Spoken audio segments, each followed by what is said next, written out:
Welcome to the Calder Farmstead, your place for news, analysis, and shenanigans from the American Hockey League. Face off one by the Condors. Jones top. Another point fence into the slot. A shot is gone! Josh Perry in double.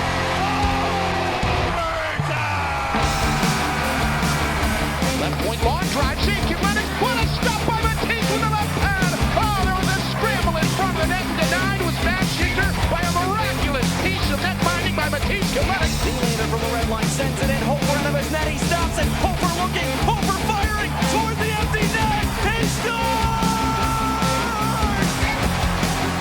Are you kidding me? Joel Hofer, a goalie goal in the Calder Cup playoffs.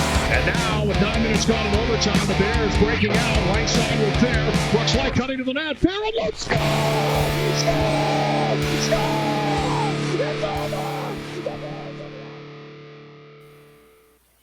Hello, hello, hello from the French Quarter, New Orleans, Louisiana. And somewhere not nearly as exciting, Chicago, Illinois. Welcome to the Calder Farmstead podcast, episode number 129 for Thursday, February 23rd, 2023. If you're hoping for a podcast featuring a guide to starting spring seedlings, we're not going to be much help. This is an American Hockey League podcast. My name is Sean O'Brien from StatsTrack and the AHL's only league-wide analytics guy. And I'm Sarah Avampato from Full Press Hockey and SB Nation's Canes Country. As always, we thank you for tuning in with us. And if you're new to hearing Sarah and I talk about hockey, we're going to talk about some news as well as dive in and discuss the goings-on of 8 teams around the AHL. We both watch a lot of AHL games. We're going to talk about what we see when we watch the film, as well as use some advanced stats to help us break that down. If that's new to you, you may want to head over to our podcast feed or YouTube channel, wherever you're checking this out from, and check out episode 0. It's a short primer on some of the stats we're going to be talking about, as well as how we view what's important on the ice. So if you're new to some of the more advanced hockey stats terms like PDO or the point shares model, or newer hockey terms like controlled zone entries or Royal Road, go check that out. So you better be able to pick up what we're putting down. I promise it's not that nerdy or technical. It's only 20 minutes. And let's be honest, you wasted 20 minutes giving up stuff for Lent. Let's be serious.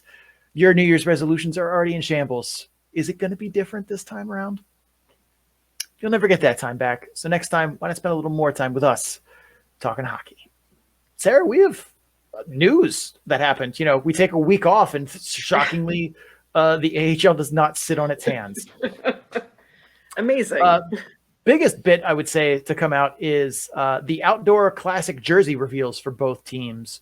The Monsters and Penguins both released, well, the Monsters released the full uniform. The Penguins so far just the jersey, but I could probably use my imagination as to what the rest of it looks like. Sarah, having seen both of these, what are your thoughts? So I am super into both of them. I really like what Cleveland did.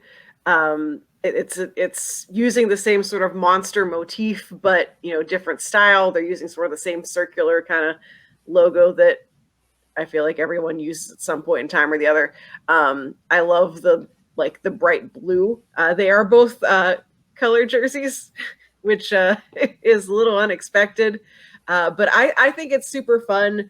The Penguins jersey, it's a jersey. The Penguin does have a little hat and a scarf, which does bring me joy as a person who likes to put animals in clothing. But I think it's fun. I feel like there should be more fanfare around them, but Cleveland especially, I think, did a really great job. Yeah, I'm really digging Cleveland's. I was surprised because I thought when I realized they were going to do another jersey, it's like, I feel like this would have been a good moment to, like, if you're going to bring the Lumberjacks jerseys and stuff back, this seemed like the time for it.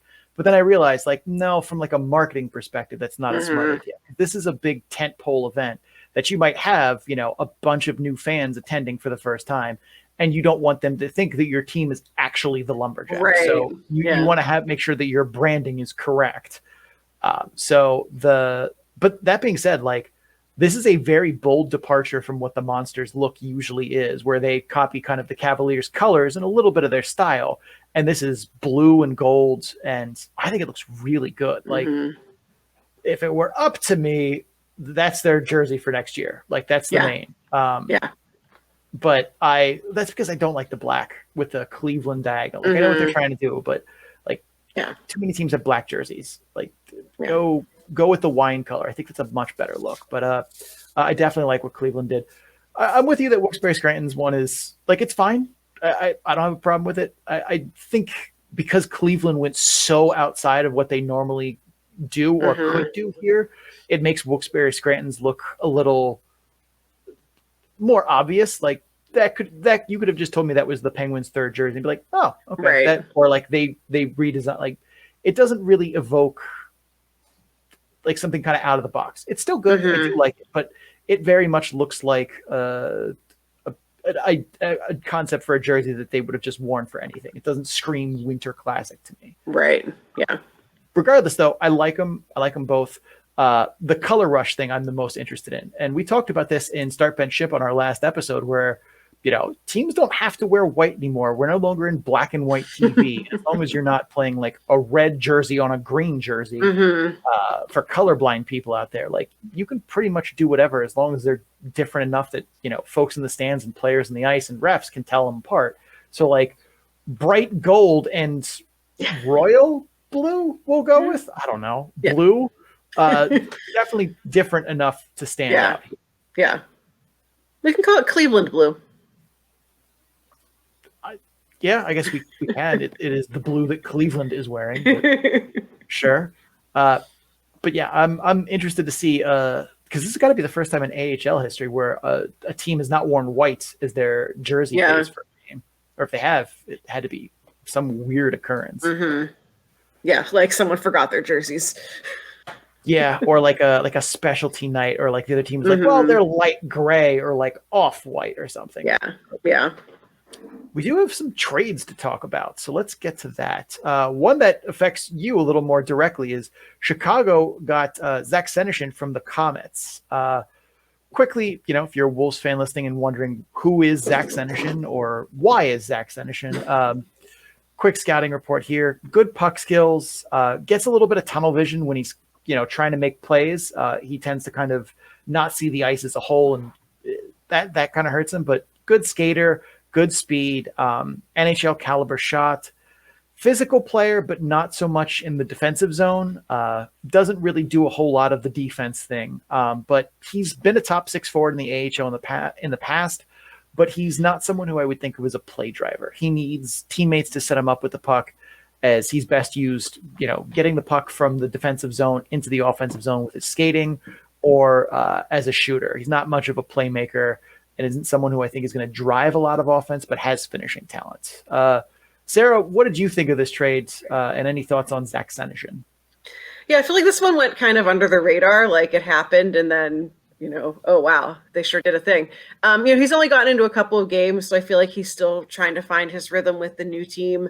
I think that, it's a little late maybe for them to be correcting some of the errors of roster construction from the off season, but bringing in another experienced veteran, a guy who can kind of eat some minutes so that some of these younger players aren't being put in positions, or some of these like ECHL PTO guys aren't being put in positions that they just really shouldn't be playing in, I think is fine. I mean, unfortunately for him, I am always going to see his name and think about, the whole like, oh crap, the Bruins could get, ... here. And then they drafted him instead, which like is a horrible thing for him to like, it's not his fault that the Bruins did what they did.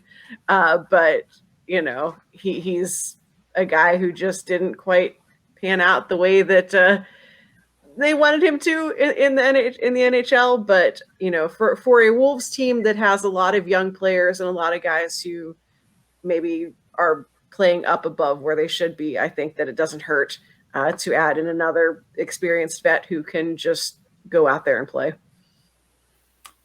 Yep, and another trade that happened that had AHL implications: the Ryan O'Reilly to Toronto trade, where Springfield acquired Mikhail Abramov and Adam Gaudette, two very different players. Adam Gaudette has been a quality scorer on the Marlies this season. Good puck skills, talented sniper, always on the puck in the offensive zone. Defensively, not so much. He's kind of an offense-only guy, but given the fact that he creates offense at a high level in the AHL, I think that's fine. I think he's very likely going to be a big impact player for the Thunderbirds, which every team could always use more of, but the Thunderbirds, heading into the playoffs, you could always use more quality scores. I think Adam Gaudette gives them that. Abramov has been one that just has frustrated a lot of people in terms of scouts, Marlies fans, Maple Leafs fans. Like, he has good vision, good playmaking skills, and his game with the puck on his stick is much better than when he's away from the puck. But I think one of the biggest criticisms of him is that he's so overly patient and will regroup and do that kind of thing to death, that he lacks the urgency or pace in his game. And that's really hurt him in the AHL so far, as he's not found a way to kind of stop waiting for the perfect moment and just go. He's also struggled a lot to get inside into the slot and to create and to make opportunities from there, which, to be completely fair, is something that plagues a lot of players with his physical profile coming out of juniors, where they were just able to dominate smaller players and never had to worry about not being able to find their way to the middle. Whereas the AHL, that's not the same anymore. And we're going to talk about someone coming up that has a similar problem. But I think he's a chance to reset here in Springfield and make some gains in a new environment. But it wouldn't shock me to see Abramov struggle. I'd be surprised if Gaudette struggled. Yeah, this one, I'm going to take slight credit for accidentally slightly manifesting this trade, because I was just out in Boston for the Beanpot to go see that with a friend who lives out there, and we had been talking about Adam Gaudette, as you do when you are both hockey nerds with maybe too much knowledge about college hockey. And he, of course, played at Northeastern. And we were talking about him and talking about the AHL in general and how teams like the Marlies can afford to overpay guys that they know they're just going to stash in the Marlies because they want the veteran players to stay there. And, honestly, it's not, you can make a pretty good life for yourself if you end up on one of those teams. And we were talking about Adam Gaudette as one of those guys who just can't ever really seem to stick in the NHL. But, is fine at the AHL level and is a guy who, if you're a Marlies, maybe you're going to want to overpay to keep him around to be a part of your team. And then I blinked and they traded him in part of this. So I reverse jinxed Adam Gaudette or something. I'm sorry, but I think he'll be good for Springfield, who, kind of similar to the Wolves, I feel like can always use more of those sort of experienced bodies and people who aren't just a guy, which is, I feel like, what a lot of their roster is past the top 6 kind of guys. Yeah. I think Springfield's definitely gearing up too, because they've started to, kind of find their groove a little bit in a world where, they shed a lot of the players that got them to the Calder Cup finals last year. And they've kind of struggled here and there. They've been not bad, but they haven't been great either. They've been kind of, win 2, lose 1, win 1, lose 1 in overtime kind of team, and not a team that's really surging. So I think this will definitely help them, if nothing else. And I mean, St. Louis seems like they've won their cup, and now it's all right. Yeah. Let's jumpstart this rebuild. Tarasenko's gone. O'Reilly's gone. There have been rumors about some of their other pieces too. Maybe they can even dump Jordan Binnington, although that would be fun, just because honestly, I just want to see someone fight Jordan. And please, someone just fight Jordan Binnington. That's neither here nor there. That is it for news around the league, as far as I'm aware. I don't think anyone's gotten fired since we started yet. So let's get into our team focus dives. As always, we go east to west, Atlantic to Pacific. Sarah, kick us off. All right, so we are starting with the Charlotte Checkers today. And as our podcast segments on the Checkers have now become basically giving out the Farmstead bump to whoever is slumping in Charlotte, we have had a request from Checkers broadcaster TJ Shalat to give our boost this time around to Patrick Giles. So, Sean, what is going on with him, and how can he get on the score sheet more?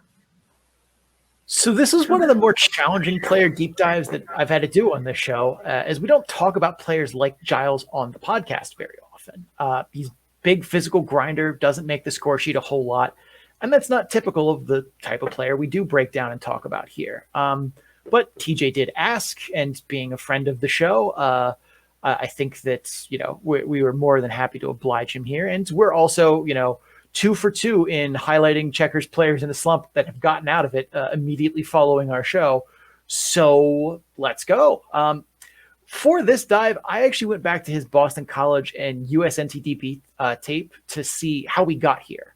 And a lot more now makes sense as why he's had success previously with the style of play that he has, but it's not really translating as well to the AHL. For starters, he's listed at 6'5" and 217 pounds on the AHL website, which means he's probably anywhere between 6'5" and 6'3" in real life and 217 and we'll say 205. Still a very large dude. And he's been roughly that size and weight for a long time now, based on what I've seen from his on-ice film as far back as the USHL with the U.S. National Team Development Program. He's always been one of those bigger guys. And his credit, he's weaponized that, and that works for a lot of guys in juniors and through college. I mean, case in point, if you put a team of 20 of me against a team of 20 of Connor McDavid when he's 9 years old, my team is going to win that matchup by a lot, despite the fact the other team is way more talented and has way better mechanics. But I'm bigger and stronger and probably at least as fast as 9-year-old Connor McDavid on skates. And that's a little bit of how Patrick Giles has kind of gotten here. He's been able to combine, a nose for the net, a decent net front presence, and been able to overpower his mechanics with just brute strength. And there's plenty of cases of guys who were highly drafted prospects that have similar profiles that are still in the AHL. Will Cooley in Hartford is one. It was a first-round pick. Sean Day was, I believe, a first-round pick. He's in Syracuse. Joona Koppanen was, I think, a later day pick. But all three were drafted, and they're in the AHL. But the AHL has a list a mile long of guys with size and strength that don't make it. Could Patrick Giles, keep doing what he's doing and have a career as a fourth-line grinder in the AHL? Very probably. But let's assume there's another option here and talk about what would help him achieve a better outcome and get on the score sheet more often and break him out of this slump. For one, I would say his skating needs work, specifically his posture and his edge work. At 6'5", he's never going to be a speedster. In order for him to propel a frame that large, he would have to be a Olympic class bodybuilder to be able to generate that kind of force. And that probably would not do well playing a game that requires you to skate for, 12 minutes a night at minimum. But in order to be able to become a better skater, his posture is going to be something that needs to be corrected more. It's because a lot of times I see his tape, I see his shoulders getting too far over his knees. And what that does is that puts him off balance and puts all his weight on his toes, which ensures that until he can kind of readjust his posture and get his feet more under him, he's not able to really go anywhere. He's not able to take big strides. He's not able to move with the puck efficiently.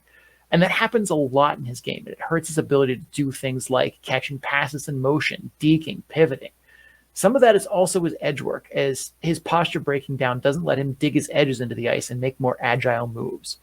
Working on both of those things would allow him to catch passes in the neutral zone and get up ice quicker, or maintain control of the puck under pressure more easily. Another area that I think would be helpful would be shot mechanics. He has a hard shot for sure, but and he definitely gets that stick to flex that adds that torque, which is what you see in like the still shots of every NHL or AHL player even shooting the puck, because you see that stick look like a bow and arrow instead of a rigid rod. But he's generating a lot of his flex from arm strength and not dropping his hip and getting his whole body into it.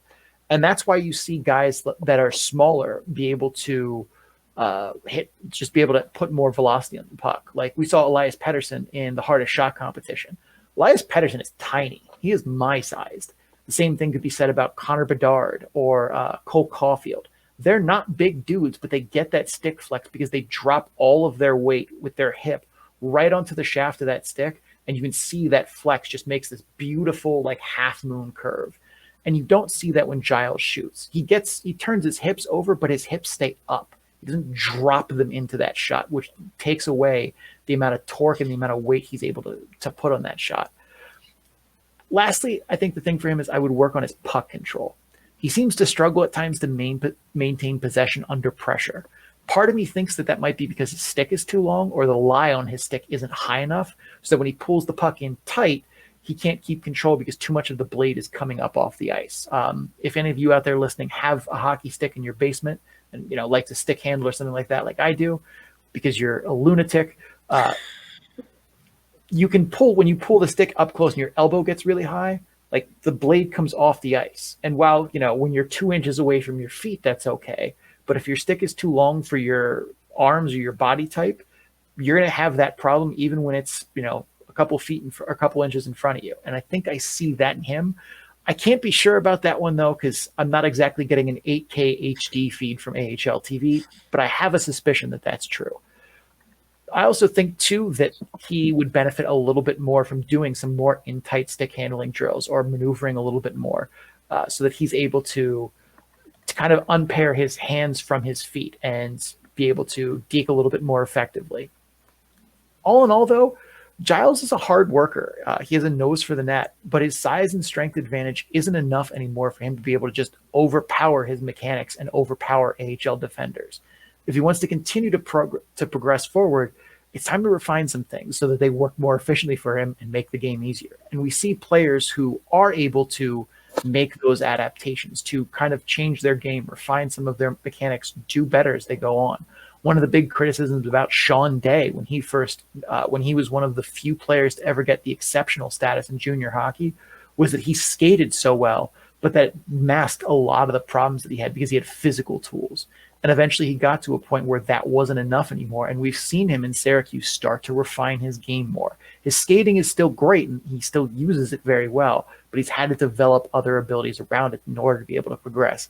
And I think it's time that Patrick Giles does the same thing if he wants to progress. All right, so let's shift to take a look at the Checkers as a whole and their playoff chances. So take a look into your crystal ball and let me know what you see for the Checkers' future. Are they a playoff team, a team that could win a round or two, maybe a Calder Cup contender? What's the future have for them? I mean, they're definitely a playoff team for sure. The model has them as a 99.2% chance to make the playoffs with the current roster. So unless a lot of bad things happen in the next 22 games, they've pretty much mathematically locked up a playoff spot. Like, yes, in theory, they could lose all the games and, Lehigh Valley or Hartford or whatever could win all of theirs and that would put them out. But like, come on, guys. Now, that being said, beyond the definitely making the playoffs is a big question mark for me. They're only a 23.1% chance of getting a first round bye in the AHL's expanded playoff ridiculousness. That's bad because potentially having to see Troy Grosnick or Corey Schneider or Louis Domingue for a best of 3 playoff series is potentially flirting with disaster as, hot goalie beats better team. The Florida Panthers also have a 52% chance to make the NHL playoffs according to Dom Lucian. That definitely impacts the Checkers as it means all of Dalpe, Tierney, and Nash are unlikely to stay in Charlotte for that first for a playoff run. And the Checkers absolutely need those guys if they want to get even out of the first round. Their potential opponents in Lehigh Valley, Springfield, and Bridgeport also have NHL affiliates that are very unlikely to near impossible to make the NHL playoffs and would likely send all of their, kind of tweener guys and younger prospects back to the AHL for that run. That's all to say I think Charlotte would be a favorite to win the best of 3 with home ice over any of the teams below them in the standings with the rosters what they are right now. But if you throw Florida sneaking into the playoffs and a matchup against a loaded opponent, then the tides could turn here. Should Charlotte make it past the first round, I could see them outlasting another team depending on who it was and what the rosters looked like. But they'd be clear underdogs to Providence or Hershey as we stand right now. I really struggle to imagine if they went up against Toronto in like the Eastern Conference Finals, how that would look. I don't know if I believe in Toronto given the schedule they play and how bad defensively that division is. So that maybe could work for them, but I think Charlotte's a team that could do some damage, but they don't look like a contending team, and I don't think that they're going to based on what's in play here. Like, I don't think even if Florida sends them everything they could in theory, that's going to be enough to turn them into a contender. But hockey is a wild sport that has a lot of randomness in it. So there's a chance that, They get hot. Alex Lyon, finds last year's playoff form, and they go far. But if I'm a Checkers fan, I'm not blocking off my calendar in June right now. All right, so let's head north now to Providence, where we take a look at the Providence Bruins. Georgi Merkulov has been having himself a pretty good season so far. He is the team lead in goals and points for the Providence Bruins. He was an undrafted free agent that signed with the Bruins organization after a solid season in the NCAA for a school that doesn't merit being named. In his last 10 games, he has banked 9 goals, 5 assists for 14 points. So, Sean, what have you seen from Georgi Merkulov? Well, to start with, he's shooting 37.5% over those 10 games. So this hot streak won't last, as literally no one can sustain a 37.5% shooting percentage. Nope, no one. But to what I see in him, I definitely see NHL skills, solid puck skills, great hands, good awareness of space and defenders' body position and stick position, a sneaky good passer. His shot is his calling card, though. More quick release than velocity or accuracy, but he does have a hard and accurate shot. But the fact that he can just get that puck off his stick in a hurry is what makes it different. He does have a solid one-timer, though, and has started to score off that power play kind of Ovechkin-like setup, but he operates on the Carconi Island side of it on the right face-off dot, and he's definitely done some damage from there. Most of the night, he's not the most useful player in transition, which is an area I'd like to see him improve on.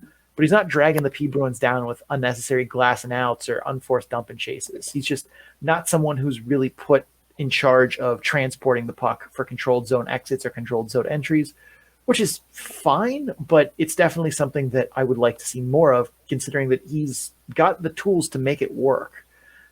His skating isn't great, but it's good enough that it's in the ballpark of NHL average and shouldn't hold him back. His off-puck game, I'd say, is improving, as that was a big criticism of him in the past. However, you can still see the difference in effort in the offensive zone versus the defensive zone. Like, he does his job in the defensive zone, but in, like, the loosest sense possible. Like, he's not, unplugged controller out there, but you can definitely see the difference in jump when Providence gets possession of the puck and they're starting to head towards the neutral zone. Suddenly, he has a lot more energy.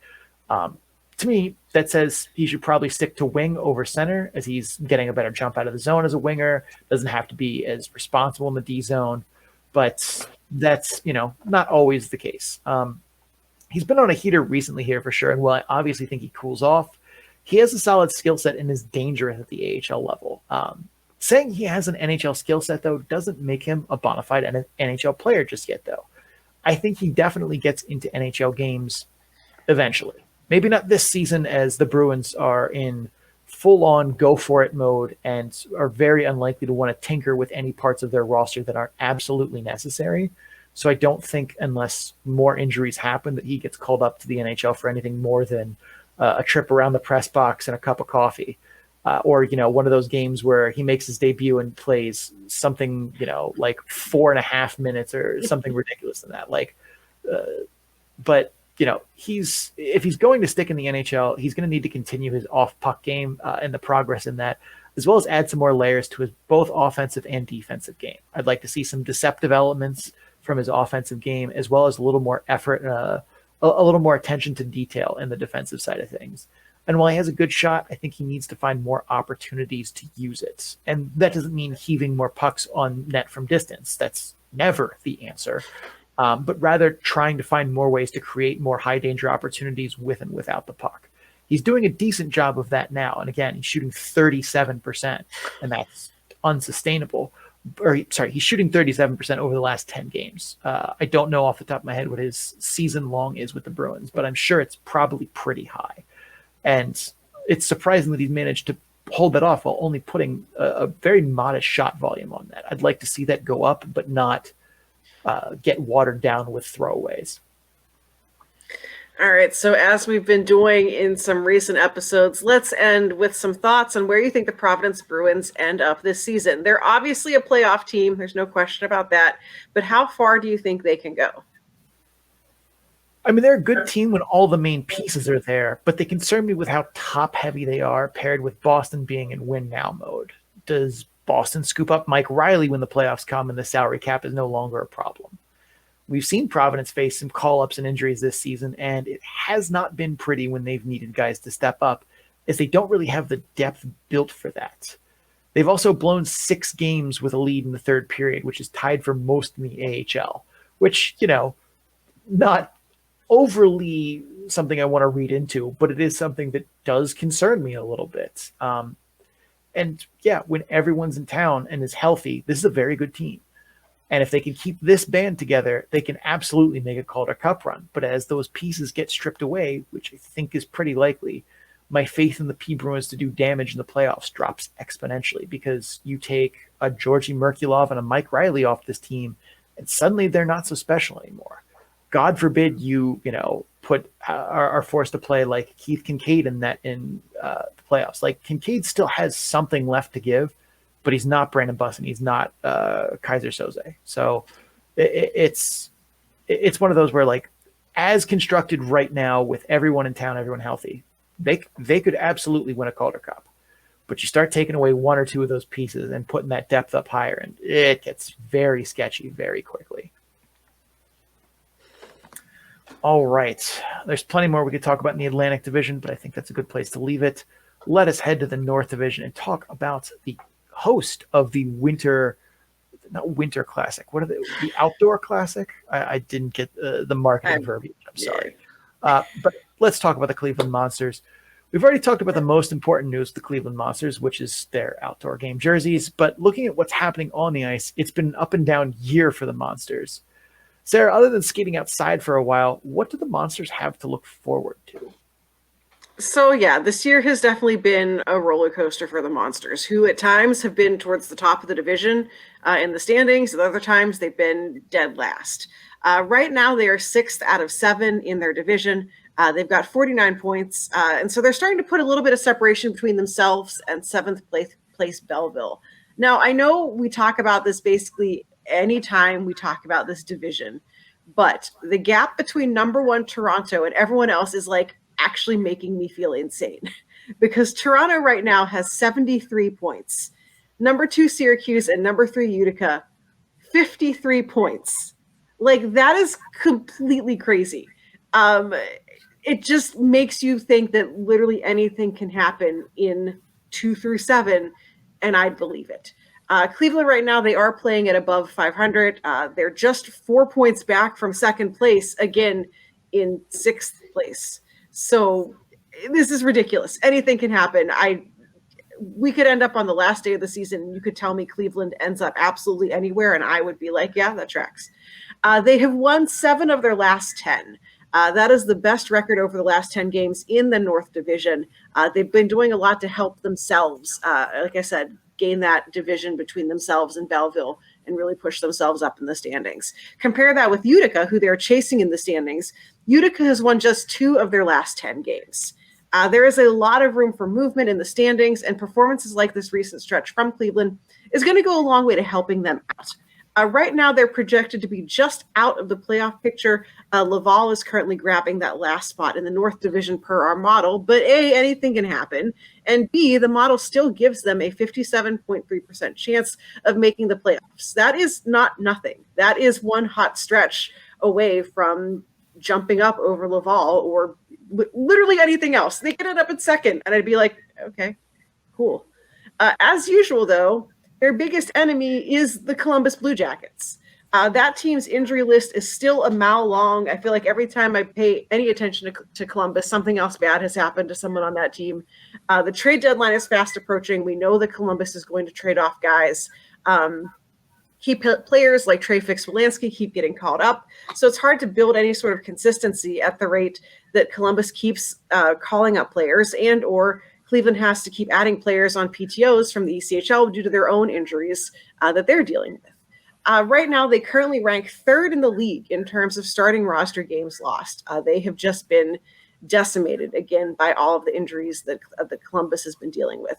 So if you're a Monsters fan, you've got to be looking at this stretch of games, this stretch of, 7 of the last 10 games that they've won. And you're looking at the momentum, and you might be worrying that it's all going to go away in just a couple of weeks, come March, come the NHL trade deadline, and come whatever happens to this team after Columbus makes their own decisions. Over the last 10 games, this hot stretch for Cleveland, not counting the game that they have been playing as we recorded this, they may have wrapped it up, but I pretended it didn't exist because it wasn't finished yet. Over the last 10 games, they've had 34 goals for, 26 goals against. They did play Chicago 4 times, which I feel like helped pad their stats a little bit. They won 2 of those 4. In terms of teams in their own division, they won 1 game in overtime against Laval. They lost 1. So, you would like to see them be turning in more regulation wins over Laval instead of handing them points. They won twice over Belleville. So, again, doing that work to separate themselves out from the pack there. But they're a team that, despite outscoring their opponents in general, they've been all over the map in terms of scoring in some of these recent games. They had a 3-2 overtime loss to Laval and followed that up with a 7-2 regulation loss to Laval. 6-2 win over Belleville, followed by a 3-2 win over Belleville. So they're a team that you never quite know from night to night which one you're going to get. One really good point for Cleveland, their power play continues to be pretty strong. The net power play rank is 8th, but the PK is really struggling. And I'll chalk some of that up to the lineup challenges that they've been dealing with. The net PK is currently 29th in the league, so that's not great. Sometimes the PK will be great, and then sometimes they give up 3 goals to Laval on 7 penalty kills, and that's the opposite of great. They had sort of the same concern with the power play recently. I know there have been points in the season where it has been, at the top of the league. Recently, they went 3 for 8 against Belleville, but they also had a 3-game stretch where they went 0 for 12. So again, you never quite know which version of the Monsters you're getting.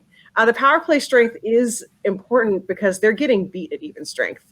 They currently are scoring about 2.15 goals per game, allowing 2.5. So those special teams, getting them going, I think is going to be important. They're not getting wildly outshot. There's less than 1 shot difference when we're looking at regulation shots. So if they can improve even a little bit at even strength or improve those special teams, we could be talking about them as a dark horse maybe in terms of sneaking in that last playoff spot in the division. But this whole division, just truly, anything can happen, and I would believe you. Yeah. I will say I want to point out one thing here in graph form when we talk about the success of the Monsters in the last stretch of games here, and that is their rolling PDO, which looks like this. Yeah. They are currently at 106.46. That is their highest mark of the season. The last time they were this high was November 22nd. And Sarah, can you tell me what happened directly after that? Is that when everyone literally died? Yeah. And granted, those are compounding factors here. But at the same point, this is not going to stay here. It's going to go down.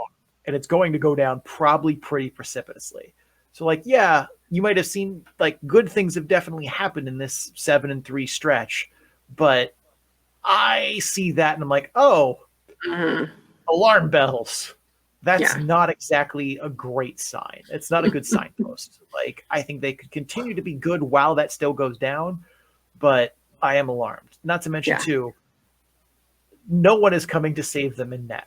If Columbus suddenly gets healthy, they still have Jet Greaves and Daniil Tarasov and Pavel Cajun.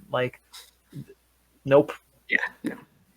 So I all of the players could get healthy for them, and I still I look at the goaltending nah. Yeah. They could sneak in. I agree. I think they could. I don't think they will, but I think they could. Right. But in terms of going further than that, not seeing it. No. Enjoy that outdoor game.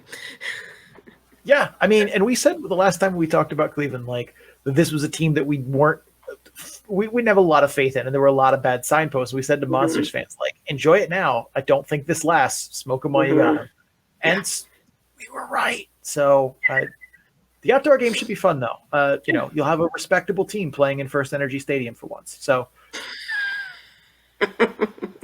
let's move on and go to the Central Division, because this is our end of grouping show where we have 4 Pacific Division teams because who wants even yeah. Nah. Let's talk about the Milwaukee Admirals, one of Sarah's favorite teams. After an earlier slide down the standings, the Ads are back on top in the Central Division, currently tied with Texas with 64 points, and Milwaukee is the edge in tiebreakers of games won. They've also won 8 of their last 10, making them the hottest team in the Central right now. What is helping drive the Admirals' success, Sarah? You mean other than Yaroslav Askarov's little mustache? Oh, no, not driving success. That is that mustache makes me sad. He's trying, and that's the important part. He's trying. Other than the little mustache, Milwaukee is a team that has always put in the hard work to come out on top, and this is standing out here, especially this season. We've talked about this on the show before, but Milwaukee's a team that's always been kind of somewhere in the mix in the Central, but they haven't always had the firepower to really get them to go far in the playoffs. This year, they have Kiefer Sherwood. He has 22 goals. That's tied for 9th in the league. They have Luke Evangelista, 39 points in 47 games played. He's really been blossoming this year, his first kind of full professional season. Phil Tomasino, 32 points in 38 games, arguably should have been in the NHL the whole time, but, no one from the Predators asked me my opinion. Tommy Novak, 26 points in 25 games played. So they have guys who are getting it done kind of up and down the lineup. Carl Taylor, the coach, is a guy who's always kind of struck me as a coach who's able to make a team be more than the sum of their parts. And that's the feeling that I sort of get about the Admirals this season. There's not a whole lot of players when I look at their lineup that I go, this guy's elite. He's going to be a future NHL first liner, future first defense pairing kind of talent. But they're playing well as a team. They're playing well as a unit, and they're getting the job done. So I think that they're a team that is getting work done because they're working as a unit, which, when we look at some of the teams that struggle in this league, it's because it's, they haven't all bought in. It's every man for himself. And the Admirals are not in that kind of world. Of their last 10 games, like we said, they've been on a pretty strong run lately, 8 out of 10. They had 1 loss to Grand Rapids. It was a 2-1 loss. And then 1 overtime loss to Texas. It was a 3-2 loss. They're winning against all the teams that are trying to hunt them down, Texas, Manitoba, Rockford, and the teams that want to maybe play spoiler as the season ends up, Grand Rapids and Chicago both. In their last 10 games, 33 goals for, 22 goals against. So they too are getting the job done in terms of scoring. On the surface of things, I would say it's a little concerning that 5 of their last 10 games all went to overtime or a shootout, but only 2 of those games involved giving up a lead. And none of those were late game collapses on their part. There was a game against Texas where the tying goal was scored midway through the third. A game against Rockford, the tying goal was late in the second, and then both goaltenders basically shut it down through the third period. So, they're not always getting the job done the whole way. Sometimes they need the extra time, but it's not necessarily because they blew it and allowed a goal in the last minute of play or something. They had recently a true goaltenders duel against Chicago, where the only regulation goals both came late in the third period. There were no goals in overtime, and then a 12-round shootout, which, to make it more exciting, was 100% scoreless on both sides until Michael McCarron scored for the Admirals in the 12th round. So, that is a game that you look at and you're like,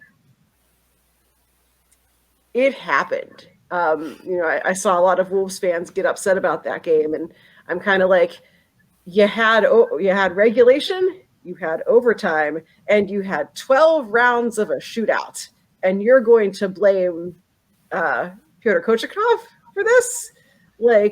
You could have gotten it done, and you didn't. So and I feel like we're seeing those kinds of just weird games from Milwaukee, but they're winning at the end. Importantly, Milwaukee has been holding on through injuries and call-ups. Right now, guys like Phil Tomasino, Kevin Gravel, Tommy Novak are all up in the NHL. They're dealing with their own injuries as well, and they've still been able to get it done. All jokes about Askarov's mustache aside, they do need to be thankful for him and Devin Cooley, their goaltending tandem, because they have been bailing the Admirals out defensively. Their transition game has been showing a lot of holes recently. There's been a lot of odd man rushes, a lot of turnovers in the neutral zone, that if they were a team with a lesser goaltender, they probably would not be where they are in the standings. Some of this can probably be chalked up to player absences. I think they do really miss guys like Kevin Gravel, who provide maybe a little bit more of that, experience, defensive certainty than sort of the patchwork of players that they have going right now. And another note on Askarov, he has adapted nicely to playing in this league. His first couple of games were a little bit like, this is your king kind of stuff. But I think that he's figuring it out. And, he's showing that same kind of personality, the same character that has made Kochekov a huge fan favorite in Chicago. Stuff like flipping the net over when he gets a shutout, or he bench pressed the empty net one time. They're the kind of things that I'm sure really infuriate a certain segment of hockey fans, but right. Like this is endearing him to new generations of Admirals fans. Clips of him end up going like viral online because he's doing stuff like he's making it fun, and he's having fun playing. And I think that fun is not a stat. There is no chart that is going to show us how much a guy is enjoying his job. But, you can watch a hockey team and be like, wow, you guys sure are in last place, and everyone sure looks like you hate your lives. Or you watch a team like this that is succeeding, having fun, the goaltender's messing around a little bit, getting people fired up. And, I think it goes a long way to just helping keep the team energized and keep them where they are in the standings. But the Mustache, for sure, like there's no way that Askarov is still in Milwaukee this time next year because Kevin Lankinen has an expiring contract and is, Kevin Lankinen. Yeah. But then again, I saw what the Predators did to Connor Ingram. It was like, no. So, it's never guaranteed that the team is going to make the obvious choice. Yeah. But the other thing too is like Nashville is not going to make the playoffs in all likelihood. And they don't have a lot of pieces to sell off here. Mm-hmm. No one's going to trade for Kevin Lankinen, and everyone else is an RFA. So they don't really have much going for them going into the deadline in terms of fun surprises, unless they decide to go full teardown, which that seems unlikely. Yeah, it's David Poyle. They won't. So Milwaukee is going to very likely have not just the team that's done well for them, but they're going to have a fully loaded team come playoff time for Carl Taylor to, go wild with. And I agree. I think Taylor's one of the better coaches in the league. But this Milwaukee team has been interesting to watch this year, as they've not been the same rough and tumble team I think we've seen in years past. Have a little bit more style and flair to them. Yeah. But we're going to take a break here. After the break, we're going to get to a bunch of Pacific Division teams. If you're a fan of a Pacific Division team, there's like a 1 in 3 chance we're going to talk about your team. So stick around. If you're just here for an Eastern Conference team and this is your jumping off points, thank you for stopping by. Don't forget to subscribe wherever you're listening to us from so you get episodes in a timely fashion. Also check us out on social media. Links to all of that and more can be found at our Linktree page at linktr.ee/the Calder Farmstead. We're going to run some ads, pay some bills. We will be right back. Stay tuned. And we are back from break. If you were listening on a podcast version, I hope you enjoyed the ads that you almost certainly fast-forwarded through. But just in case, hope they were great. No idea what they were. What we are going to talk about, though, is the Pacific Division, the West Coast, the Best Coast. And let's start with the Coachella Valley Firebirds. While the Firebirds have been one of the top teams, not just the Pacific, but also the league this whole season, they have finally hit a slump. They've won only 5 out of their last 10 games and are currently watching the Calgary Wranglers try and pull away with the number 1 seed in the division and that first-round playoff bye, which is, not nothing. Sarah, what is behind the Firebirds' recent struggles? So I'm going to not claim responsibility for this. I was out in Coachella Valley. They won those games, but I'm afraid that the timing also sort of coincides with some of these games they lost. So if I jinxed you, Coachella Valley, I'm sorry.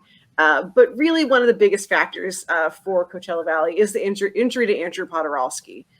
He went out shortly before the All-Star break. The team later revealed that he had successful surgery on a lower body injury. The last game he played was January 26th at Iowa. He scored a power play goal in it. He hasn't looked quite as dominant maybe as we've used to been seeing him over the past few years, but he's still scoring at over a point per game pace, which is like amazing. He just wasn't scoring quite as much maybe as we are used to seeing. For as much as he is a goal scorer, he also really excels at being a playmaker. Without him in the lineup, the Firebirds' offensive flow kind of seems to be missing something. They're not as efficient. They're not moving the puck the same way. They just don't have the same type of flow that they have had when he is in the lineup. And sure, there's no way to measure this, but he's one of those players who you can always kind of count on to come in clutch. The late third period goal, an overtime winner, the classic Andrew Podorowski wraparound attempt that even if it doesn't go in, someone else is able to chip it in. I feel like we have Carconi Island. I feel like we need a name for the patented Andrew Podorowski wraparound that if you watch him enough, you know when he's going to do it. In his absence, they don't really have anyone to fill that same role that he has. They're a different team without him in the lineup. Whenever the team announced at the beginning of February that he had the surgery, was going to be out, they said he's going to be out for 4 to 6 months. Now, I'm hearing that could be a little more generous than necessary. He could come back earlier. If the Firebirds do make a long playoff run, it's possible that he could be back for, the Calder Cup final if they make it that far, maybe a little bit earlier. But as the saying goes, hope is not a strategy. And the Firebirds do need to be prepared to find ways to win without him. One of the biggest areas of concern for the Firebirds, and this is something that is probably tangentially related to Podorowski's absence, is the power play. The last 10 games, they were 7 for 46. That's 15%. They were 1 for 5 recently against Ontario, 1 for 7 against Tucson, 0 for 6 against San Diego. We talked about the Gulls having a great PK, but 0 for 6, not great. For Podorowski, 3 of his 11 goals this season and 14 of his 31 assists have come on the power play. So he is a guy who really helps get things moving on the man advantage. Now they don't have him. They're having to reshuffle their power play units and try to figure it out without him. Narrowing it down to just their last 5 games, they're 3 for 23. That's 13%. While the PK in that time also allowed 4 goals on 11 chances. So special teams have been a little shaky lately. Overall, they've been kind of messy since the All-Star break. They're getting a lot of chances, but they're not able to convert. They've had play go against them the other way. Some of that comes down to just general puck luck. There was a recent game against Ontario. There was a moment where Riker Evans coughs up the puck at the blue line, allows a shorthanded goal. That's not something he does often. It's a mistake that he's going to learn from. He is a player who, when I realized he's as young as he is, I was kind of surprised because he certainly plays with a lot more poise than a young player. But ultimately, that was a winnable game for Coachella Valley that they just couldn't close the deal on. That game also had kind of a questionable call in overtime where Coachella Valley could have won the game. They had a goal called back for goalie interference. It was a weird situation. There was only one referee dressed that night. There was some confusion between the ref and the linesman. There were some issues with review, but ultimately the goal got called back and Ontario goes on to win. So they're losing games that maybe they should have found a way to wrap up a little bit earlier, and they just can't quite get it done. One of the last times we talked about Coachella Valley here on the show, we were looking at their PDO, which was something like 103 or something.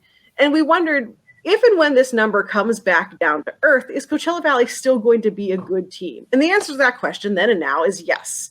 They are a very good team. They're just a good team in a more attainable way. A team like the Gulls, who just recently beat Coachella Valley in overtime, they can look at them and say, maybe we can actually win this game. It's possible. They do continue to be one of the best, if not the best teams at even strength in the league. They're scoring 2.46 goals per game, allowing just 1.59 goals per game, which is emphasizing that special team struggle. The net power play is 12th in the league. The net PK is 14th in the league. So it's not bad. They're certainly in the top half of the league. But for a team that has greater aspirations than just being meh on things, you'd want to see those numbers start to come up. At even strength, they are their best when they're playing a simple game. They get a lot of goals because they crowd the net. They get rebounds. They bang in ugly goals. Podorowski does his wraparound thing. They scored a lot of goals that way. And that aligns a lot with Dan Bylsma's general coaching style with this team. He seems to be kind of emphasizing keeping things simple, not getting too cute, just making the smart play instead of overthinking it. I think there's a lot of room in his systems for the more skilled players to have the freedom to make plays, but overall, they play a pretty straightforward game. So no, there are no alarm bells doom ringing for Coachella Valley. They certainly miss Andrew Podorowski. Without him, they are still a very good team. They are just a team that is showing, some minor flaws that they might want to think about. Yeah, too. I still think it's interesting that Coachella Valley is still in the bottom 6 in the league in pace. And that's been kind of a surprising thing because I don't think of them when I watch them as being a slower plodding kind of team. They're usually pretty up and down the ice, but yet they're not generating shots on goal, both either for them or the opposing team, which, yes, is not the most perfect measure of pace, but is still kind of an interesting thing. One of these days, I think I'm going to be curious to test kind of are we capturing something with that metric, or should I throw it out by doing a side-by-side comparison with some live track data. But in the time being, I think you're right that Coachella Valley is trending down. I mean, any team that loses, an MVP candidate in Andrew Podorowski is going to be progressively worse. But I still think they're a very good team. It's just we saw this kind of fall from grace coming because they were getting very good puck luck, and no Podorowski is going to hurt that for anybody. Yeah, I was out in Coachella Valley at the beginning of the month and got to see them play both games against the Gulls. And talking about that pace is definitely something that I noticed. They're playing the Gulls. We have talked about the Gulls a lot on this show. Of they're not a great team, to be nice. And I was fully expecting both of these games to be like 8-1 blowouts. And one of the games was more lopsided than the other, but watching them, it kind of felt like they were playing down to their opponent. And I wonder a little bit how much that, plays into what we're seeing from them in terms of pace. When they're playing these guys like Bakersfield, like Henderson, San Diego, are we just not quite seeing them play the same kind of tempo game that we know they're capable of, because they're like, it's the Gulls. Also, I will say, if you are in the California area, highly recommend going to a game there. Very awesome crowd, beautiful brand new arena, very clean sight lines. Everyone's very cool. And as a bonus, I have heard through the grapevine, aka Twitter, that they are going to be having more merchandise for Fuego, the mascot, because they made stuffed animals and they ran out on game number 2. And I angry tweeted about it. And Fuego told me himself, the bird himself tweeted at me and said there will be more Fuego merchandise. So go to Coachella Valley, watch a hockey game, buy a bird. That's all I got for you. That feels appropriate that the bird tweeted at you. I just want to say. Yes. On the bird site. Yes. All right. I think that's a good place to leave it. Let's move on in our 4-team Pacific Division talk about here. Let's go to the desert and talk about Tucson. Sarah, what have you? We're going to talk about the other desert birds. The Tucson Roadrunners, they're not exactly overflowing with blue liners who move the puck. Nearly all their offense this season has come from the forward core. The exception has been Cam Dineen. So, Sean, what is going on with Dineen, and why is he making more noise this year? Well, currently he's 6th in the AHL among defensemen in secondary assists with 15. But he's 10th in the AHL in primary points among his defensemen. So we're seeing some inflation here for his assist totals. I imagine a lot of them are secondary assists to guys like Michael Carconi, for example. And that he's benefiting from just the offense not being a tire fire like it was, say, last year.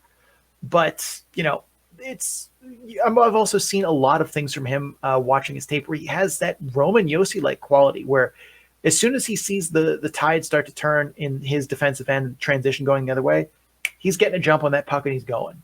And that helps him create more offense as well as give the Roadrunners a boost in transition as it gives them another body through the neutral zone that the defense has to kind of account for, because he will catch passes in the neutral zone, join the rush, and go if they let him. So they can't just see him be like, no, we can ignore that guy. He's not going to do anything. That's not Cam Dineen's game. And not to mention, too, the Roadrunners desperately need any boost in transition that they are able to get. So this is a huge boost, not just to him and his ability to get on the score sheet, but the team's ability to turn the tide in games, because Tucson is still very bad in transition. He's also jumping off the blue line and jumping into the cycle and activating. Those are two aspects of modern defensemen that we point out all the time when we see how they create offense. We talked about it with Darren Radish, with Sean Day, throw a dart at a defenseman who's scoring points. Christian Willanen, same thing. It's how defensemen score points these days is jumping into the rush, activating off the cycle. So what we're seeing here is Cam Dineen develop better offensive instincts and be able to recognize the moments where he can jump into the rush or can jump into the cycle and make an impact on offense without giving away too much in terms of his defensive responsibilities. It is kind of a balancing game of mitigating risk and taking risks when it's appropriate and when you're less likely to get burned. Sometimes you still get burned. It's, the nature of the game, but he's done a much better job of recognizing those moments and assessing the risk and doing so well. That development is important, and it's serving him well because he's basically the only puck mover on the Tucson blue line. It's definitely helped him make more of an impact this season, but if he wants to take a step further, which I just kind of assume that he does, he needs to develop his puck skills further, specifically his ability to catch passes smoothly. Quite a few times he'll, capitalize on that increased awareness and read the situation where he can jump into the play, put himself in good position, and have a pass come to him, but he'll bobble it, or he'll lose possession or be unable to get a shot off right away, or he'd be unable to settle a loose puck and make a weaker or more inaccurate play because of it. And that matters. We talk about this all the time. At the AHL level, and especially at the NHL level, the difference between catching a goalie moving post to post and that goalie being set and square to the shooter, fractions of a second. The difference between a defender being caught flat-footed and regaining his edges is fractions of a second. Any additional time you need to add in corralling a pass and being able to shoot or skate with the puck is going to kill your chances to make the play. That's true in the AHL, and it's damn true in the NHL. In case you don't believe me, go to YouTube and search Austin Matthews highlight reel and count the number of goals in which he scores where he catches the pass and releases his shot in one fluid motion where the puck is on his stick less than 1 second. It's a lot of them. That's how goals are scored these days. You need to make sure that if you're off the puck, when that puck comes to you, you need to have it off your stick. If it's a one-timer or on your strong side where you have to kind of catch and release it.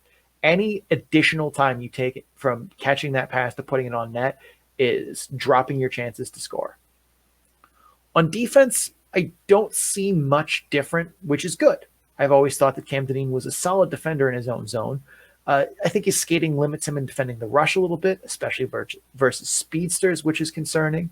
His gap control, when he kind of identifies good spots, though, where he can be a little more aggressive and he's not going to get burned on the outside, I think he does a pretty good job of managing that. But I also think, too, he gets dragged a lot from some of the players, that are on the ice with him. But I've been pleased watching his tape in the D zone. But yeah, he definitely gets dragged sometimes because Tucson is a terrible defensive team. And as a defenseman, you can be doing everything you're supposed to. But when one other guy blows a coverage or your goalie doesn't seal the post or something, incredibly predictable that goes wrong, that's not your fault, it counts against you on the score sheet all the same. And that's not entirely descriptive of his play. He still makes defensive errors. But I feel like a lot of goals against aren't his fault, which, again, is why plus minus is a stat that should just be loaded into a rocket and shot into the sun, because it is never meaningful. Every once in a while, people will be like, yeah, but he's like 20 points worse in plus minus than his next near. Don't care. Yeah, that'll probably show up on film that he's screwing it up, but plus minus is not the way you get a reasonable argument from me there. But all in all, I like the progress that I've seen from Dineen and that he's made in his offensive awareness and his ability to jump in the play. But there's more work to be done here if he wants to do better than the 83rd percentile according to the model. That's good. 83% is still a first pairing grade. It's a low first pairing grade, but it's still a first pairing grade, and it's probably going to get him looks from Arizona maybe not as a full-time gig, but as, someone to consider and be in the mix for a 7th D role in the future. But he's got to get better on puck control and making those, one-touch plays and receiving passes and making passes, fielding them off the wall cleanly, because that's definitely holding him back so far this season. All right. So do you want to talk at all about Tucson and the playoff picture? Not particularly, no. I mean, they'll probably make the playoffs, but I think we've left the fans of the Roadrunners with enough positives on Cam Dineen to send them on their way in a hopeful headspace.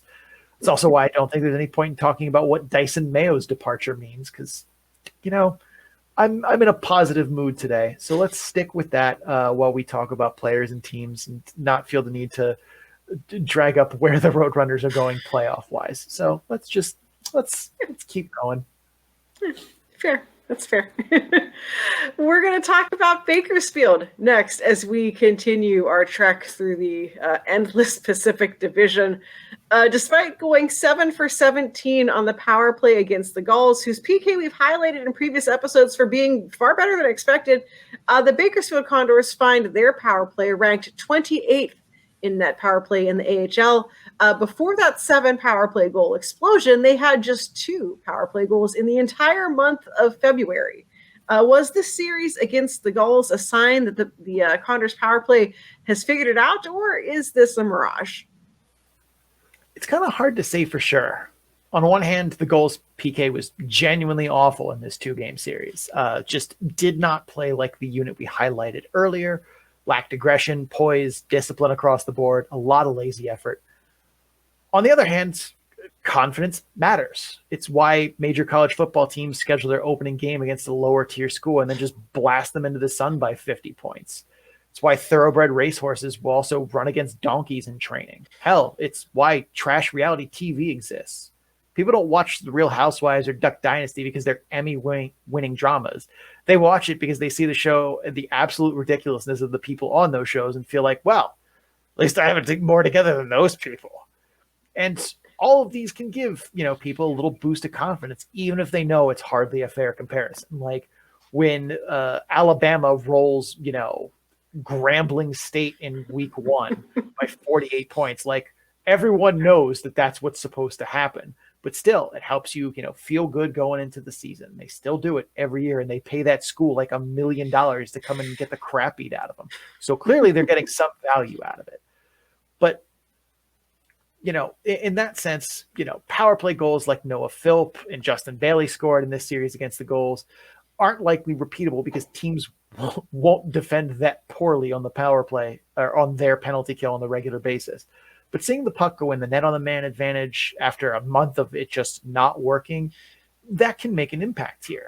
But let's look at what happened in this series and prior and kind of try and assess what's going on here. As always, when we look at the success of the power play of any team in the AHL, we talk about the same general things here. We're looking for a few basic boxes that need to get checked. First place to start, zone entries. What zone entry plays are teams using? How are they being executed? That kind of thing. With the Condors, their zone entries are awkward. They use multiple plays. They use both the center lane play. They use the kind of 5-back play where you see all 5 guys come, and they kind of do almost like a flying V, except it's more like a flying line. They also dusted off the center swing, which is something I don't think I'd seen from the 90s, where like the forward comes behind the net, picks up and they've done this 2 or 3 times in the last handful of games. So this is an intentional strategy, and it's not working, shockingly, because no other team uses that because it doesn't work. But they also will try stretch passes. So like they have a pretty wide variety of stuff they will use for zone entry plays, but they don't use the slingshot or the double drop play, which is always a concern because A, that's the best power play zone entry play that there is. If you don't like it, invent a better one. I'm waiting. But also on their zone entries on the power play, the Condors just look awkward because it often seems like not all 5 guys are on the same page. Case in point, they have an alarming number of offsides trying to game the zone on the power play. Like, I watched 4 games worth of power play attempts, the 2 against the Gulls and the 2 previous to that. And they went offsides trying to enter the zone on the power play at least half a dozen times. Like, that's a lot. And it was always just like, oh, we're doing like, it didn't look like they were on script for a set play for a power play zone entry, as I've spent, years watching them. So that's something that alarms me. So the zone entries definitely need work in Bakersfield. Now, the second place we look for power play success is what they do in zone. Typically, we want them to be using the 1-3-1 structure. Are they using it effectively? If you're unfamiliar with the 1-3-1 structure and don't listen to the other segments of our show, which is very fair, the 1-3-1 is basically exactly what it looks like. You have typically a defenseman at the top of the point, 2 forwards on the half wall, 1 in kind of the high slot area, and then 1 who plays the net front but can also kind of pivot out to play behind the goal line or behind the net. And it looks 1-3-1. That's just physically what it looks like.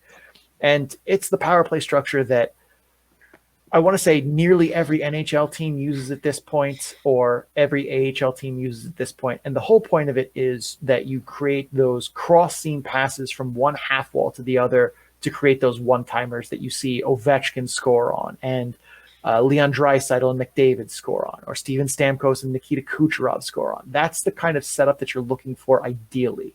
But you're also able to funnel pucks into that bumper spot in the middle of the high slot. The Capitals do that a lot with TJ Oshie when they can't get it to Ovi. And the Condors use this 1-3-1 structure, and they do make good use of it on occasion. You'll see passes go across Royal Road. You'll see passes go to the slot, to the net front, to setting up high danger chances. But you also see a lot of naked shots. And by that, I mean there's no traffic in front. There's no passing set up to get the goalie moving. It's just basically a good old Wild West 10 paces in turn, staring down, white to the eyes kind of shot. And like, you don't score on those kind of plays. Like, goalies are too good these days to just, 10 paces in turn, stare down and shoot. And that's one of the things that the Condors need to stop doing. Patient zero of that on the Bakersfield Condors is Kesselring. In his 123 AHL games, Sarah, how many power play goals do you think Michael Kesselring has? I mean, 123 games. That's got to he has to have at least 6, right? No, 0. No, that's bad. He's not a bad distributor on the power play, but he shoots far too often and just throws possession away when he does it. Like, there are a lot of these, as we call them, Wild West stare downs, where it's just, I can see the goalie can see me, he's square to me, I'm, winding up and shooting, everyone knows what's happening here, and they don't go anywhere.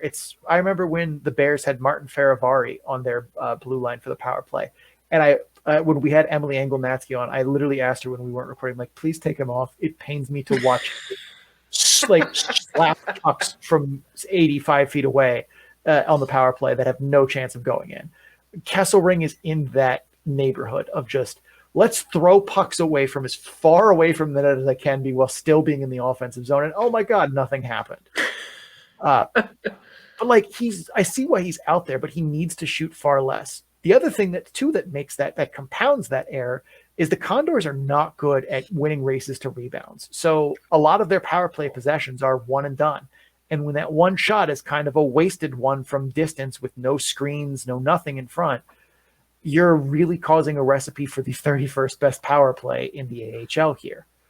The other big thing that I've seen is Tullio on his offside half wall needs to make some adjustments. He has good things in his game on the power play where he's looking across Royal Road, trying to set up those big one-timers.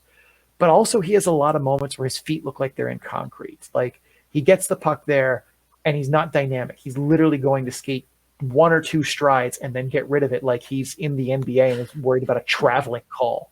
Like, it's fundamentally frustrating at times because he's a good playmaker and he's a decent skater and has agility, but he just seems to get it in his head that he can't take 3 strides with the puck on the power play from that wall and try and operate. He also panics a lot. It seems like, I mean, he's young, but he definitely seems like when there's pressure on him, he's making easy plays quickly. Like, he doesn't want to be someone who makes a bad turnover, trying to make a better, more dangerous play. And even when he gets, the puck with time and space. Like it seems like he overestimates how much time and space he has, because then when the defender's on him, he's like, oh crap, I'm out of time. Like it makes just simple plays. He's not attacking often enough. And that's something that needs work. He's also struggled, and it's not just Tulio. A lot of players on the Condors power play have been struggling to catch hard passes cleanly, where they're needing to double clutch a pass, or they're bobbling it and need to kind of basically catch it twice, or they need to stick handle it once or twice to fully gain control. And as we talked about in previous segments in this episode, when we talked about Cam Dineen and Tucson, that hurts, because the difference between, catching a goalie moving and him getting set, and like those are fractions of a second difference. And not being able to shoot or make a play in that window when your goalie is moving and adjusting, that matters. Some of that's, on the passer who's putting pucks away from, guys' tape, but some of that is on the Condors players catching the pass to catch the pass cleanly. And Tulio is not the only one who struggled with this, but he's definitely one of the more noticeable ones. Justin Bailey is probably the patient zero of it on the Condors power play, who's looked very bad at times trying to corral passes, but so is Tyler Benson, so is Seth Griffith. Overall here, zone entries need to get cleaned up at the minimum. I'd obviously prefer the Condors use that slingshot / double drop entry play above all. Nothing else. Edmonton uses it. And, symmetry of systems is something that can get your coach fired if they don't do it. Belleville. But the zone entry plays they are using, if they're going to stick with those, they need to spend more time in practice getting those right, because not everyone is on the same page in those moments, and they're forced to play dump and chase often, or they go off sides, or they get stopped at the line. Like that will kneecap a good power play with talent no matter what you do if you can't game the zone successfully.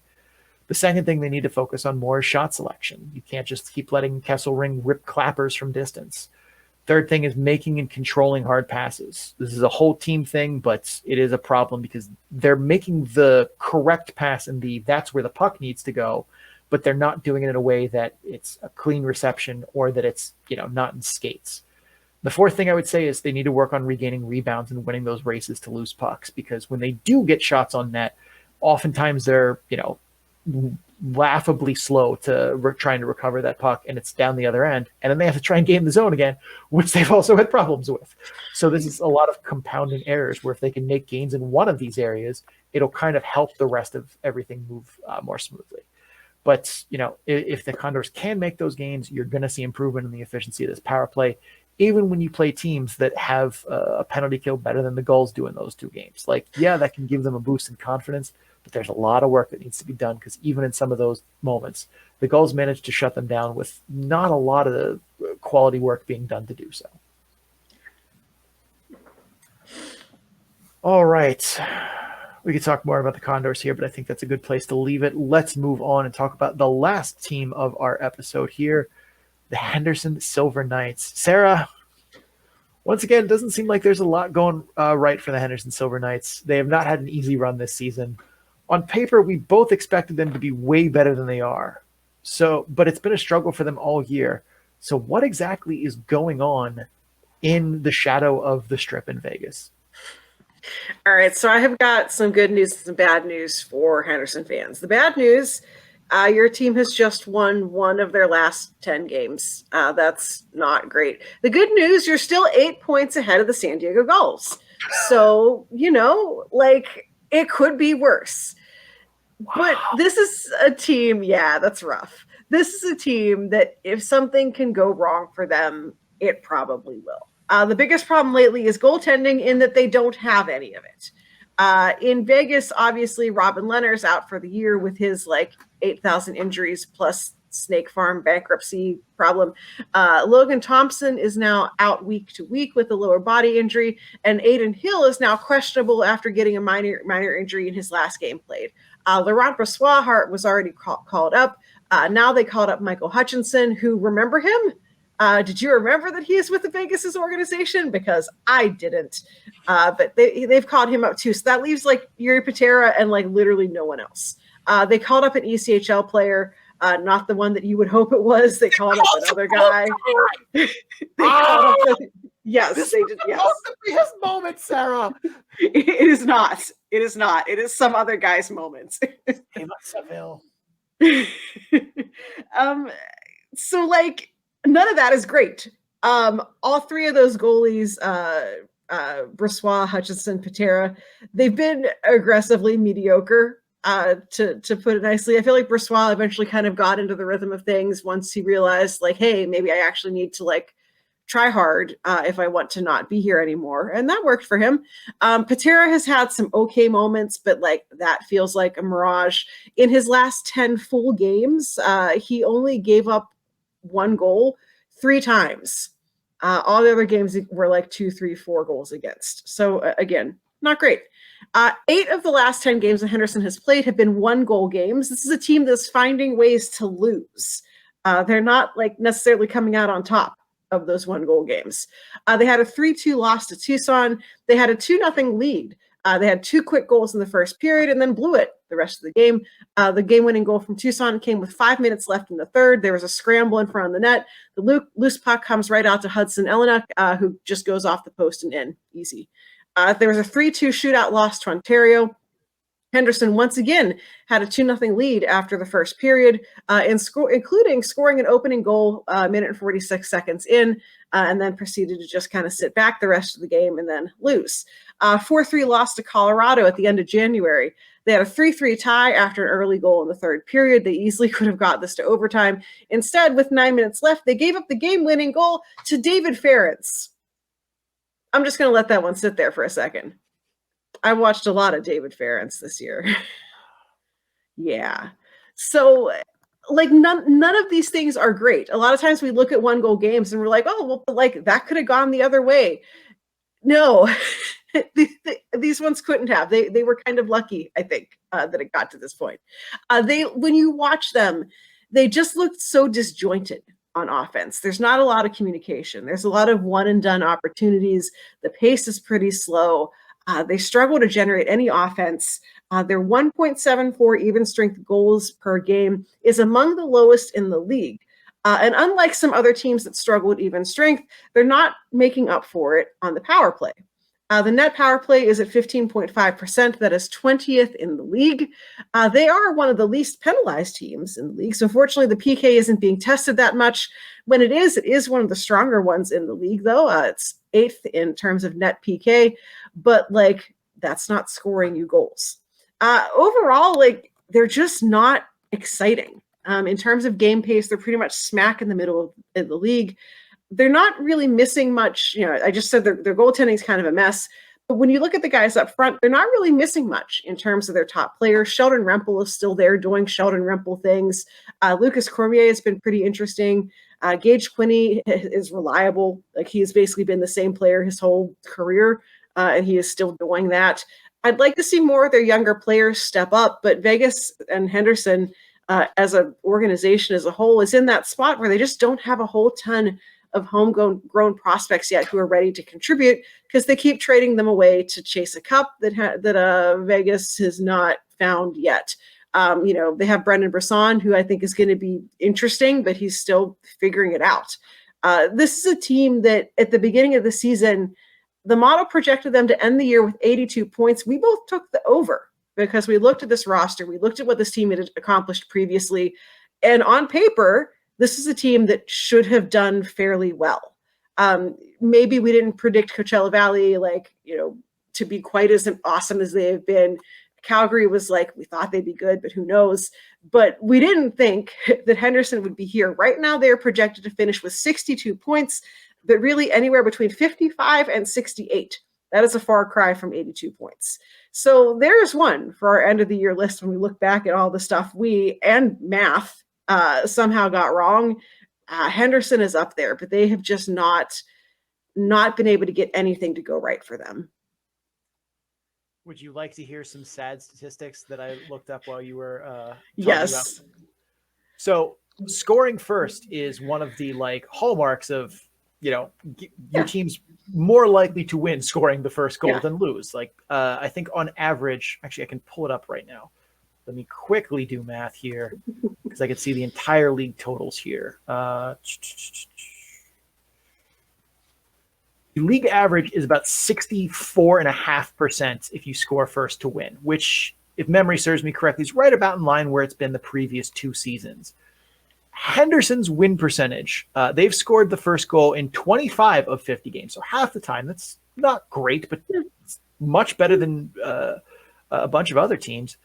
They are 12-13 in games they have scored first. Oh no! Yep. Oh no, Henderson. They have a losing record in games that they have scored first, and what makes that worse is when you look at if they not just score first, but hold that lead into the first intermission. Oh they're no! 11-7 on the season. Oh, buddy. But if they go into the second intermission with a lead, 12-1. They just so whatever gotta, is happening in the second period of Henderson Silver Knights games is the problem. What is their goal differential in the second period? I mean, that's not terrible. Their goal differential is -11, which, that's not great. But it's not -6 in the first period. Sorry, -5 in the first period and -1 in the third period. So, like, the second period is where they're the worst, but not by a ridiculous number. Like, that's rough. Yeah. Oh, Henderson. I'm starting to wonder, like, is Manny Viveros on the hot seat a little bit? I mean, I know he's not exactly had the greatest roster to work with this year. But, is there anyone that you can say definitively that Manny Viveros has put into the NHL? Like, right. I don't think, like, yes, Logan Thompson, but, like, are we giving credit to head coaches for goalies? Because no, we shouldn't. I usually don't think of that as being a head coach role. Like, it's always just skaters. Goalies are the goalie coach's job to develop. So outside of that, like, I mean, they have some dudes, but nobody that's like, oh yeah, Manny Viveros put that dude who wouldn't have been in the NHL definitely in the and they have not been good outside of that first year. Yeah. So I don't think I think he probably survives the year. Also, the man had cancer. So I'm not saying that, getting cancer is a good way to secure your job for a couple more years, but like it's a pretty good, like, we'll give you a do-over because you didn't get to have anything that you wanted to have. Not to mention too, I've seen what cancer treatment does to people. It's not enjoyable. To say that he may not be at his best at some of those moments seems very forgivable, but at least something to consider. Yeah. All right. Save us, Seville. How did you call up the wrong guy? I'm hoping that, like, maybe it was just temporary, like, Savannah had a game to play and they wanted Seville to play it or something. And they've had to play so many of those games. He's getting shelled like every night. The last I looked, like, his save percentage has gone down because he's played an insane amount of games and has to make like 45 saves because Savannah sucks. Yeah. Nope. Called up the other guy. I don't know how you look at the performance of, like, Jordan Paperny is his name. I don't know how you look at his next Isaiah Seville and be like, no, we want the I was fully prepared because I knew that they had called up Hutchinson. I was fully prepared to, like, talk on the show about the Seville experience and, like, what we have to look forward to from, like, this guy who should be like nope. Other guy. Let's get to start bed ship before I swear on the podcast. All right. Sarah, are you ready? I am. All right. We're sticking with a little bit of a theme here as the outdoor game is coming. We're going to look at outdoor game jerseys of the past. We have Bakersfield's 2017 look, Lehigh Valley's from 2018, and Rochester's from 2013. Sarah, kick us off. Start bench ship. Oh, wow. This is tough.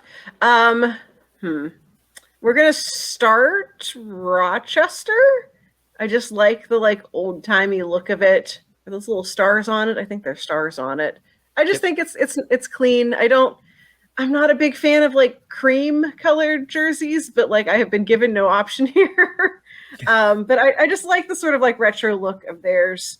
We're going to bench Bakersfield. I don't hate it, but, like, I I like the claw, but I feel like you could have done something. I don't know. It's missing something for me. I am shipping Lehigh Valleys. They look like traffic cones. It's so orange. It's so aggressively orange. All right, which well, you is at on least agree with brand. me that their all white look is absolutely amazing. Yes. Okay. Yes, I will give you that. Yes. I will allow you to ship them then. That's fine. As long as we're on the same page with the all white look, which either you love or are wrong. Those are the choices. As for me, I actually like the Bakersfield ones. For some reason, I do agree when you say that they're missing something. I don't know what that would be. I do love that oil, like the Condor grabbing the oil drop logo. I think that's better than their like normal one, and that they should maybe make a switch there. But I think that's a really sharp look. I am going to bench Lehigh Valley. I definitely see the traffic cone, but I think for an outdoor kind of one-off game, it's good. I am shipping the Rochester American ones. They're very plain. And as far as I can tell from the pictures I looked at, including this one, they don't have waist stripes. And if you do not have waist stripes on your jersey, those are pajamas. I will not be answering questions. That's fair. All right. Onward, we're going to look at some future outdoor possible venues here for AHL outdoor games. And let's look at 3 in particular here. We're looking at Kinnick Stadium for the Iowa Wilds, Spartan Stadium for the Grand Rapids Griffins, or Percival Molson Memorial Stadium for the Laval Rockets. I will get us started here. Number 1, starting Kinnick Stadium. Like, that looks like that would be an amazing game. Kinnick Stadium is an iconic college football venue. They just added, they now also, Iowa has the best tradition in sports. I don't know if Sarah, you probably are aware of this because Penn State, we play Iowa. And we played some very high stakes games in that stadium recently. But they now have a children's pediatric cancer building that goes over the stadium, and that the cancer ward can see into the game. So they will have kids who are there for cancer treatments basically get a free seat to an Iowa football game. And at halftime of every single Iowa home football game, the entire stadium turns and waves to the kids in the cancer ward. And it is one of the most heartwarming and great moments in college sports. So yeah, we're starting Kinnick Stadium. No questions will be asked. I am then going to bench the Percival Molson Memorial Stadium. I didn't know this stadium existed until I started looking up this article because I don't follow the Canadian Football League, but that's where the Montreal Alouettes play. But I will say the pictures of that skyline in the background there are absolutely beautiful. And I am going to bench that only because Kinnick Stadium has the wave, and I want that to be part of everything. So sorry that you don't have cancer kids to wave to Molson Memorial Stadium. We're shipping Spartan Stadium because it's not even the nicest college football stadium in Michigan. So nope. Like they do the stripe out in the green, which I think is cool, but it's also like it does not invoke strong, like iconic stadium kind of thing. It's a place where Michigan State wins 4 out of 8 games a year. Sarah, what say you? All right. So I made my decisions, and then I Googled something while we were talking, and I realized I made my decisions wrong, but it's too late. I already made them and have to stick with them.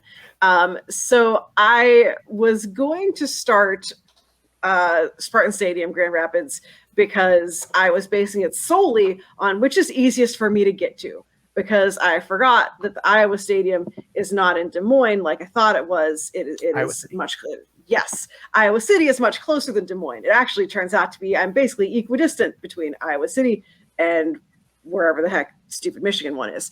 So my basis for deciding which one to start bench ship is completely faulty, but I'm owning it and I'm sticking with it. We're going to start Spartan Stadium because I thought it was closest to me, but it turns out I can't read. We're benching Iowa because it was going to be the middle closest to me. Again, I can't read. we're shipping the Laval one because I don't have my passport back yet, so I can't go there even if I wanted to. Oof. I probably drove past the Laval one because I was in Quebec for the weekend. I may have even gotten stuck in an ungodly amount of traffic next to it. Literally just main road in going into Montreal, complete parking lot for an hour and a half. I had to rebook our flight home. Oh no! Like we left with 2 hours before our gate, and we missed it because I think it was like 13 South, whatever that is in Montreal. Complete parking lot. Like we moved 100 yards in an hour. It was absurd. All right. Last but not least, we're going to look at February holidays because I couldn't come up with another thing. So here we are. Sarah, kick us off. Valentine's Day, Groundhog's Day, or President's Day for your February holiday start bench ship. All right. As a born and raised Pennsylvania resident, I got to start Groundhog Day because it's the one. We got that stupid groundhog. I'm not even from that part of the state, but I got to stick with it. So we're starting Groundhog's Day. We're benching President's Day because it's whatever. I don't even get President's Day off of work. Like, what's that all about? We're shipping Valentine's Day because the only good thing about Valentine's Day is February 15th, whenever all the candy goes on sale. And then the only thing better than that is February 17th, when the candy is 85% off. That's about it. I have notes, but they're just mine. I have the exact same order. Number one, Groundhog's Day, because neither of the other two have fun movies attached to them. I also realized too, I have no idea. Like I've lived in Pennsylvania for probably 20 years of my life. I have no idea where in the state Punxsutawney is.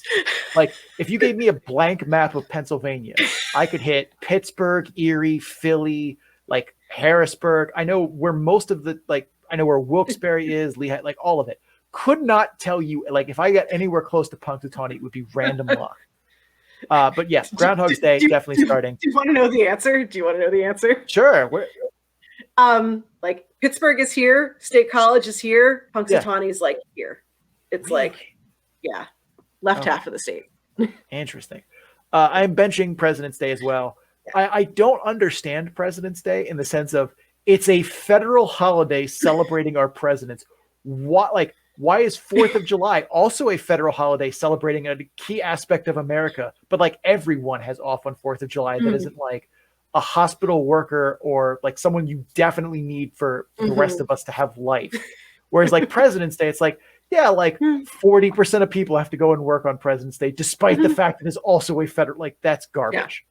No, you're getting benched for that. You're lucky you're not getting shipped because your other holiday is Valentine's Day.